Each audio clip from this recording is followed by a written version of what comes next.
of my mentors once told me that success happens at the intersection of aspiration, perspiration, inspiration, and desperation.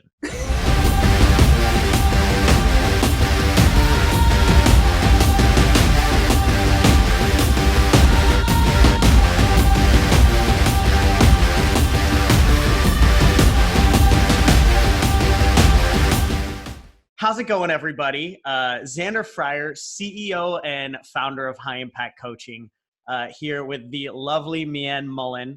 And I'm going to dig into this in just a second. But Meiyan, thank you for joining us. Thank you for coming on this show. Absolutely. We're happy to have you. So we're going to be talking about Meiyans' success over the last year. She's in the middle of building a six-figure run rate coaching business right now.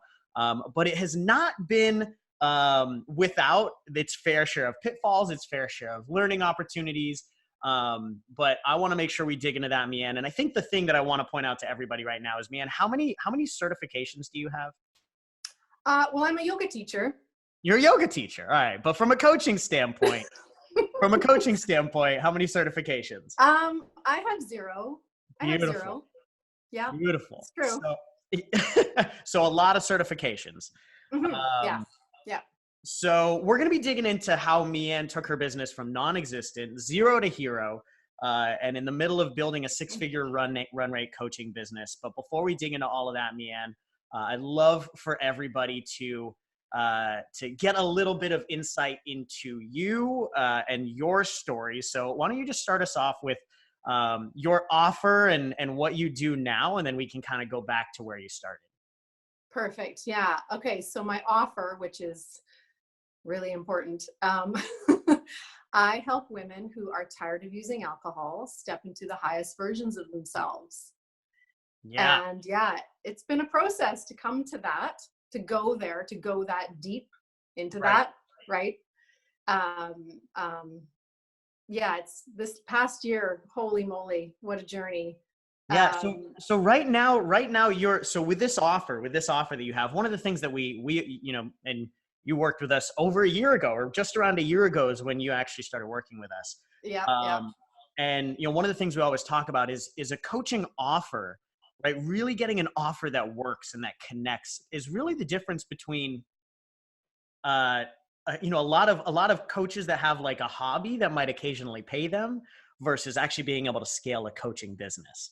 Right. So I think I'd love for everybody to hear, your story through this journey of getting to this offer that actually works. That's, building a scalable business. You've made, I think you said, so 3 clients at $2,800 each the last 2 months, which is an $8,400 a month, which is a 6-figure run rate.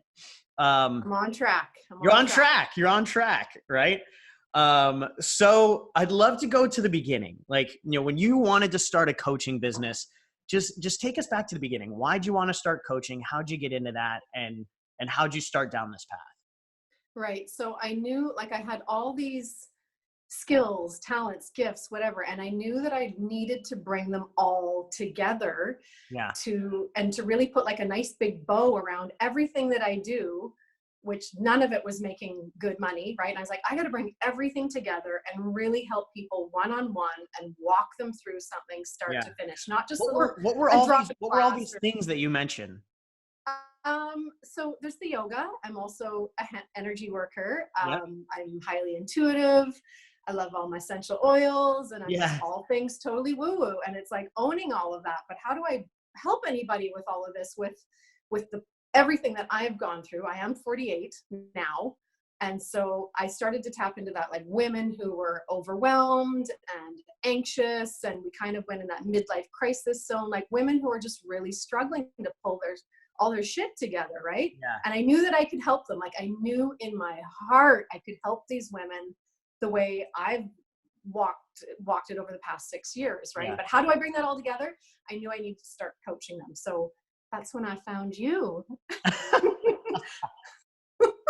So you start going down this path of like wanting to build a coaching business, right? And You say you're woo woo, and I think we both know that I'm pretty woo woo as well. So Yeah. not gonna knock you for that. Yeah.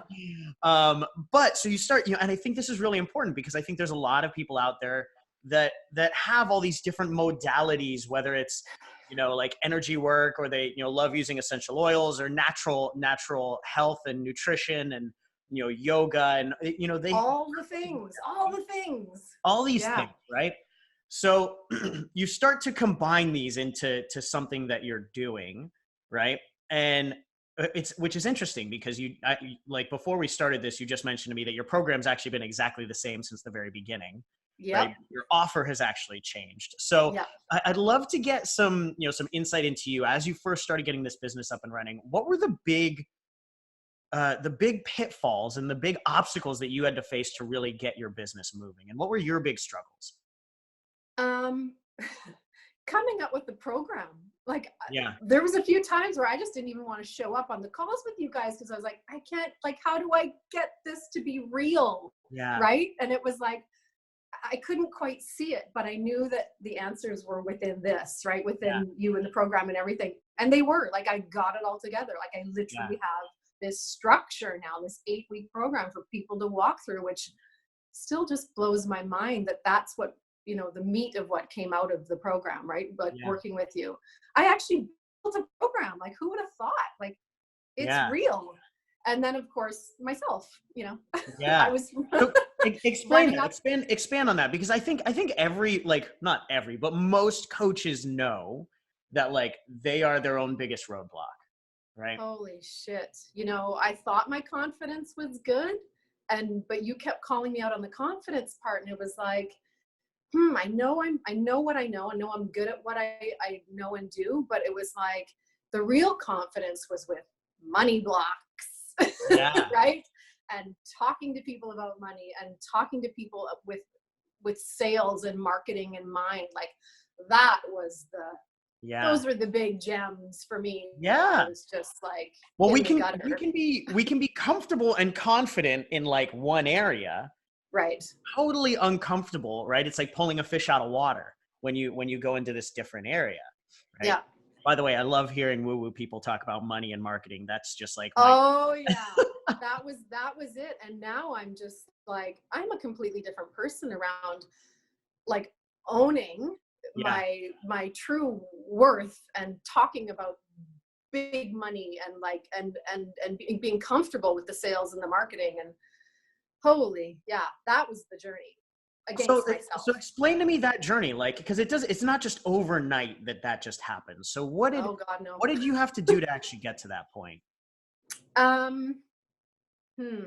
Well, it starts by listening and trusting and believing, but then it is that process of, like, opening yourself up to the possibility of something bigger than what you've been living at, and accepting. It's like, no, I want to accept more and more. And it takes that, I know it's so cliche, all the mindset work of, like, I'm just going to keep beating it into myself and keep practicing and keep trying and keep leaning into that.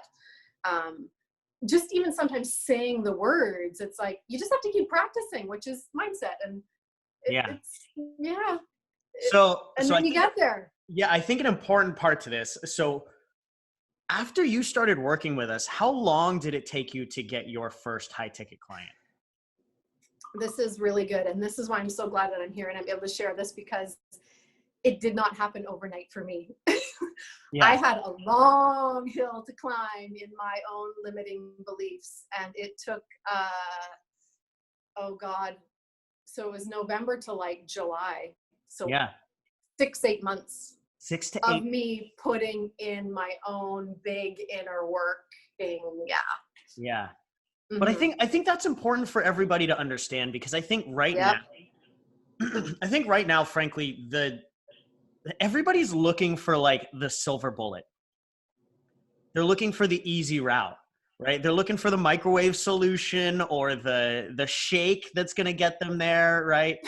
And I think that's one of the biggest problems that I see in the entrepreneurial industry is most entrepreneurs aren't willing to do the work that you did for 6 to 8 months. So I'm seriously looking at myself and going, wow, if it's still not working, it's me. Yeah. So what is it? What is still my holdup? What is still my super limiting belief? And like, just keep chipping away at it. And yeah, it took me months. And of course it feels like years, but I knew I Welcome had to to do this, self-development, and I right? knew it was possible. Like I knew it was possible. And God, it is so cliche, and I hate this cliche so much, but it's true. You can only fail if you quit. Yeah. Right. And I knew that, and I hated it. And I was like, and I can't tell you how many times I was like, oh God, I'm just going to go get a job. I started looking at jobs. I was just like ready to just say, fuck it. Cause it wasn't like shifting. And I was like, but I just kept re-evaluating everything and really looking at myself and looking what I was doing and like, what is it still? Yeah. Because I still haven't put this puzzle together, Yeah. but I knew I could. So I think you hit on something really important, because I think there's a lot of coaches out there that have at one point in their career, well, frankly, every successful coach at some point in their career has thought, I should probably give this up. I should probably go back to a 9 to 5. Like every single coach has thought that, including all of the successful coaches. Right. So I'd love for you to just kind of like explain when that came up for you, because you mentioned it came up for you several times. When that came up for you, like, talk me through it, because I'd love for people out there to understand, because I truly think there's like, that's the moment, or dozen moments, because it happens times, right? But it's the dozen moments where like the people who are successful are the ones that like just don't listen to that. And the people who don't succeed are the ones that crumble to that voice. Right. I'd love for you to walk me through that process for you. What was it like? What did it feel like? What did you do to make it through that? Oh God. Cause it's painful, right? Yeah. It's torture. Like you're just like, because I mean, at the end of the day, money has to be flowing to, we all got to eat and live and all that jazz. Right. So it's like, if the money's not flowing, you're just like, fuck, do I throw in the towel? It's just like, but something else, like, you have those nights where you're just like, you're looking at the jobs, and it's just like, and then the next morning you wake up and it's like, but there it is again. Like, it's not, well, for me, it wasn't like a fire. It's just like it's a knowing, it's that spark. It's that internal thing of like, I've got to help these people, like my people that I know I can help. I've got to figure this out. And you just like, I don't know. You just comes from somewhere outside of you, right? Like, yes, it's the higher power and all of that stuff. And it just like, I've got to figure this out because I've got to help these people. And I know I can. It's up to me to figure this out, figure out the way. And, when you do get pushed into those corners, right? And you're like, I need money, I need this or whatever. It's like, and you get pushed in a corner and it makes you get a little more like, maybe hungry, maybe just like, or like, you've got to figure it out. And then boom, something clicks, right? You look at something differently. And that's when I had a little shift on my offer statement. I was like, okay, just for 1 week, I'm going to try this, because I really didn't want to. I was really resisting going into the alcohol thing, going even deeper into the pain. Yeah. Right? Going even deeper into someone's pain. It's scary, right? And it's scary for you and them. But I went there, and like literally that week I went even deeper, because I got pushed into a corner. I did. Yeah. Right? Financially. And it was like, oh God. Yeah, I think that's something really important to know. One of my mentors once told me that success happens at the intersection of aspiration, perspiration, inspiration, and desperation. Right? But it truly, like, it's that hint, it's the hint of desperation when you get pushed into a corner, when you're like, fuck it, I got to make something happen. Yeah. And it has to happen right now. So I'm going to make some changes. I got to take a little risk. I got to take some risk. I'm just going to go for it. And that's when we get over ourselves, when we get over our ego, when we get over all the stories that we're telling ourselves that have actually been keeping us stuck for weeks, months, maybe even years. Yeah. It's that little like nudge right there that actually gets us over the edge, right? Yeah. Yeah. Oh, Yeah. that's And then the amazing. universe just like is going to tell you like that, whether it was right or wrong. And it Yeah. did. I mean, 2 days later, I was on like the As long as you're paying radio. attention. As long as you're paying attention, because a lot of people aren't paying attention. Right. I mean, I was always like looking back at what I was doing and Yeah. analyzing and course correcting where I could, and really like kept thinking, is it still just me? And my energy is just like whack and my beliefs are off. And that's when I was like, okay, let me look at this offer statement here. Something needs a little more dialing in. And I dialed it in and Yeah. boom. Yeah. That's amazing. That's awesome. So tell me, all right. So tell me about this offer statement, right? It took us some getting to, but Yeah. it's such a crucial part. It's such a crucial part of your business, right? Yeah. Getting an offer statement that actually connects with your clients, Yeah. right? Could you talk to me a little bit about that process and why some of these offer statements in the past maybe you think didn't work and why this one does work? It was refining at first, and we refined it, and I thought we kind of had it. I did. Yeah. But then the market will tell you, Yeah. right? I Yep. I was, we dialed it in. We got a little more refined on what I initially came to the table with.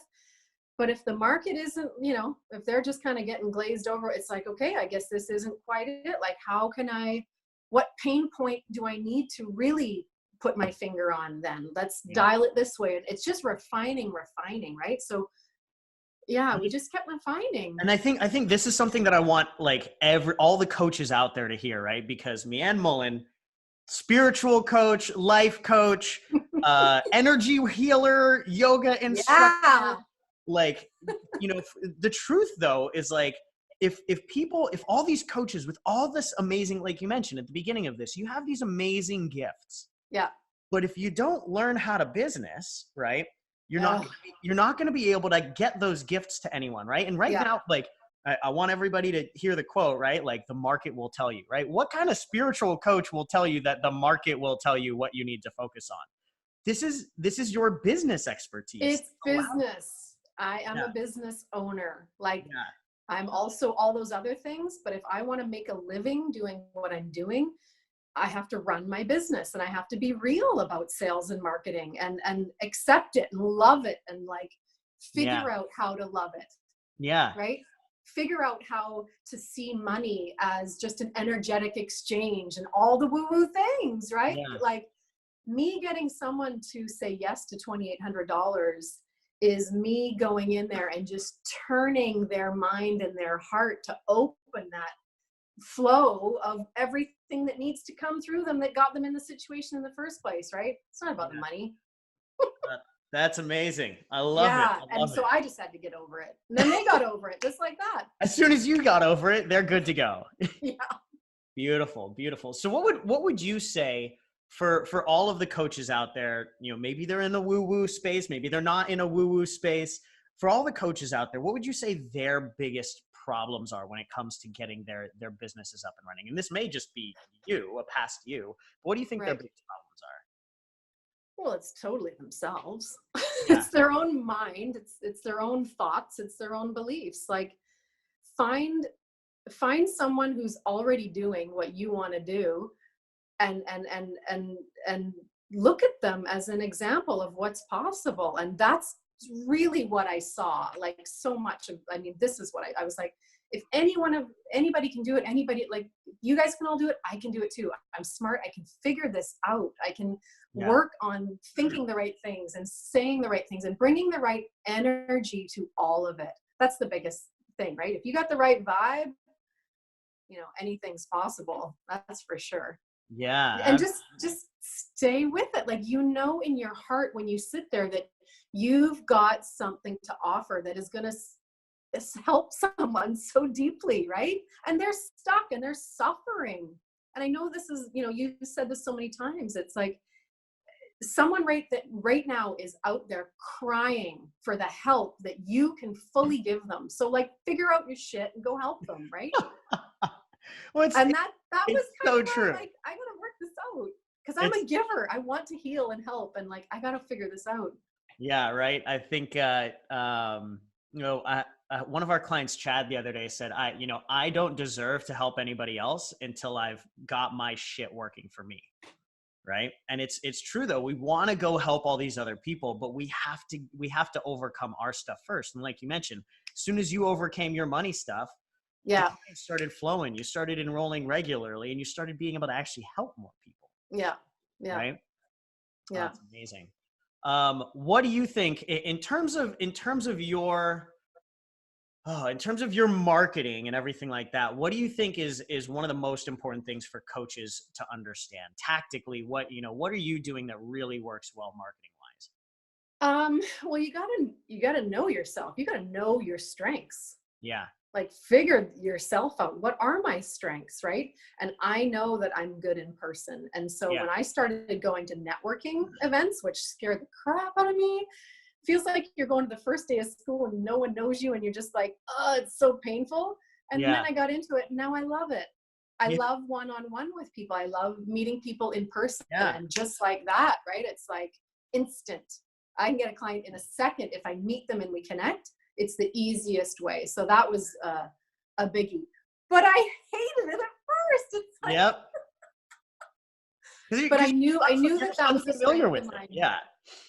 Yeah. So know your strengths, know who you are and what you're good at, and then play on them. Yeah. And I think that's so crucial too, because a lot of coaches think that, oh, if I'm going to build a 6-figure business, like I got to get on Instagram or I got to get on Facebook. Right. But, there's a lot of coaches out there that are building 6-figure businesses from networking events, from doing live free workshops on the weekend, then generating leads from that and enrolling into their back end programs. Right. Yeah. There's a lot of different ways to actually build sustainable and profitable coaching businesses if you know how to actually go through that process. And like you mentioned, if you know your strength, right? And if you don't try it first, like I said, I was like, oh no to the network or to the marketing, right? I was just like networking events. And then I went and I was like, actually, who knew? I can do I kind this. of like it. Like you got to try. That was the thing. I was trying lots of things too, like seeing what stuck, what worked, what I liked, what didn't, what was resonating, what I got to respond. Like you just got to try it all when you're starting out. How will you ever know? How will you ever know what you're good at and what you're not? I think you're talking concretely to like the idea of like the growth mindset, right? And I think that's something over the last year for you, it sounds like this has been crucial for you getting to this point, is really approaching this with the idea of like, I got to keep trying it. And as I go try something new, you mentioned this earlier, reflecting. Yeah. Reflecting on like the results and what has been so that you can learn and move forward. Is that right? Yeah. Do I need to tweak this or do I need to throw it out altogether? Throw it away, start over. Or do I just course correct a little? Like, was it kind of okay? Like, yeah. Because what did I know? I came in like at ground zero. Right? I really did. And I was like, I got a mountain to climb here, but I know that I can figure this out. So with support, like not on my own, I would have been dead in the water. Dead in the water. Oh man, too funny. Well, you're not dead in the water right now. You're doing very well. Yay. What would you, if you had to just give one last piece of advice to all the coaches out there, what's one last piece of advice you would give to everybody, Meiyan? Well, I think specifically to the women that are watching or listening, man, like there is a real self-worth issue, right? Tied into so much of what we try, and we're so afraid to fail and what will people think and all of that just junk. Is just to put all of that aside. And like you always said, it's not about me. And when I personally latched onto that, I could forget about all my fears and insecurities and what will I look like, be seen like, da da da da da. Even putting myself out there in very raw, vulnerable type ways, talking about things. It was like, you know what? It's not about me. I need to help these people because I can feel their suffering. So really latching onto that, like, because when you truly latch onto that, like, it's not about me, all of your fears just disappear in a way. They become obsolete. And you can just focus on the people that honestly are desperately crying for your help right now. And so many people need your help. Yeah. Oh, Just that's stick with it, figure it out, keep leaning in and kind of analyzing what you're doing. yeah. Yeah. Oh, I love that. One of my buddies who's a coach, he says if you're not going to quit and it's not going to kill you, then there's only one outcome: success. Yeah. Yeah. Right? I had to be patient with myself. I knew I had a mountain to climb, so I had to be a little patient. And you get caught up in the comparison game with other people that come into this and they've already got sales backgrounds and Yeah. da da da da da, and you're just sitting there going like, oh my God, how? But it's not a competition, right? It's not a competition except with yourself. Yeah. So Yeah, be patient. if it were a competition, you'd be winning right now because you stuck with it longer than everybody else. I'm like the rabbit that the tortoise. The tortoise just kept, and I got there. It's like, yeah. damn. And now But I can see the. Yeah, I love that because that's really truly what it takes to actually be successful in the coaching space right now. There's some people that see success very quickly, but really the high majority of people, they have a lot to work on because they come into this space without the skill sets and without the mastery of sales and marketing and communication and all of these things. Yeah. Right? So it takes more. It takes time to learn that. You don't learn. Yes. You don't learn Italian in a week, right? You don't learn how to, become a professional swimmer in a week, right? Yeah. So why do people expect that they're going to have all the skills necessary to have a super high level, fastly scaling business just like that, right? Yeah. It takes work. And even if you have a couple of light bulb moments where something really, you get a big shift around something, and I did have a few of those, and that speeds up the process.